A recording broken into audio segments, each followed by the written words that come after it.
Formula ఈ car అంశంపై చర్చించే సత్తా ప్రభుత్వానికి లేదన్నారు BRS working president KTR. Hyderabad, Telangana భవన్లో ప్రెస్ మీట్ నిర్వహించారు. రేస్ అంశంపై అసెంబ్లీలో చర్చ పెట్టాలని కోరినట్లు తెలిపారు. దేశవ్యాప్తంగా పోటీ ఉన్న ఈ రేస్ నిర్వహణకు 2001లో చంద్రబాబు కూడా ప్రయత్నించారన్నారు. దురదృష్టవశాత్తు ఆ ప్రయత్నాలు విఫలమయ్యాయన్నారు. రాజకీయ పబ్బం గడిపేందుకు ఆరోపణలు కాకుండా పూర్తి స్థాయి ఆధారాలు చూపించాలన్నారు కేటీఆర్. రెడ్డికి ఉత్తరం రాసిన ఏదో కేసు పీస్ అంటున్నావు కదా, పెట్టు చర్చ అసెంబ్లీలో దమ్ముందా అని అడిగిన. పత్తలేదు.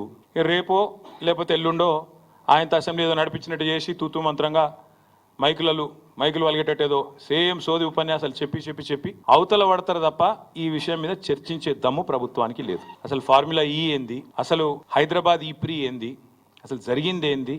అందుకే అనివార్య పరిస్థితులు, ఎందుకంటే ప్రభుత్వానికి ఏమో చర్చకు ముందుకొచ్చే దమ్ము లేదు, చర్చలో పాల్గొనే సత్తా లేదు. ముఖ్యమంత్రికి చర్చలో పాల్గొని కళ్ళలో కళ్ళు పెట్టి చూసి ధైర్యంగా ఇది జరిగింది తప్పు అని రుజువుపించే శక్తి లేదు. ఏదో కేసు పెట్టాలనే ఒక సాడిస్ట్ మెంటాలిటీ తప్ప. హైదరాబాద్లో, ఇండియాలో ఈ car racing, motor sports racing అనేది రావాలని, ఈ క్రీడగా బహుళ ప్రాచుర్యం పొందిన ఈ మోటార్ స్పోర్ట్ రేసింగ్ ఏదైతే ఉందో ఇక్కడికి తేవాలని చాలా ప్రయత్నాలు గతంలో కూడా జరిగినాయి. చంద్రబాబు నాయుడు గారు ముఖ్యమంత్రిగా ఉన్నప్పుడు